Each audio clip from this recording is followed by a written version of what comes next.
Well, they thought they hired the right contractor for the job, but months later they were still battling over something the business promised and didn't deliver. So the Valley man let Joe know, and investigator Joe Ducey says it is a complaint you see far too often, huh? Yeah, we do about contractors. It could be a car repair or a roof repair. This happens to involve a swimming pool, and really a fairly small amount of money here.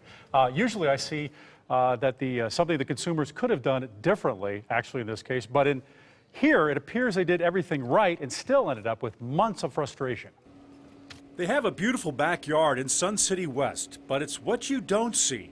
It was a mess. That has Marion Eastman so upset, has taken up so much of his time, and has him warning you. And if we can stop one or two people from getting stuck like we are, this is worth it to us. The Eastman signed a contract with Premier Pools and Spas of Chandler and spent $20,000 for this new pool.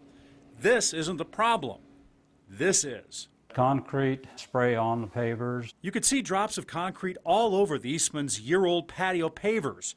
Concrete, Marion says, came from the pool workers. And the pavers are porous pavers, so you couldn't clean the concrete out of them. They had to be replaced. He wanted Premier Pools to pay for it. It would be $801 to replace the pavers. He sent the invoice to the company and got an email saying this is acceptable. So he hired someone, had the pavers replaced, and waited for Premier to reimburse him. And as to this day, 4 months later, we've never heard back from him. He wants his money back, so Marion let me know. It turns out while the Eastman's contract says Premier Pools and Spas, the license number is for Premier Backyard Services.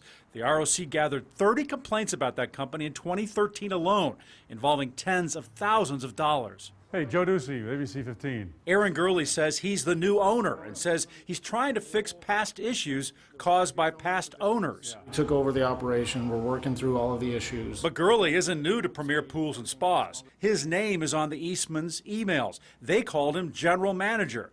And as for all the complaints filed against Premier, looks like close to $100,000. Which most of them, a lot of them are already closed out. They're already taken care of? Yes. the Register of Contractors disagrees. They revoked the license for Premier Backyard Services last month, and Premier Pools and Spas license was voluntarily canceled earlier in the year. Is there a way we can turn the camera off? I'd be happy to talk to you, but listen. Gurley says he's fighting that license battle right now. Until then, his business can't build new pools.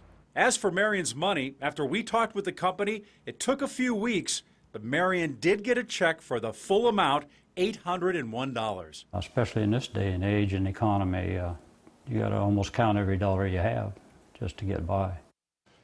Yeah, I'm glad Premier Pools did the right thing and gave Marion back his money. Marion did what you should do when hiring a contractor, getting 3 estimates, finding the company was licensed and had a good reputation at the time.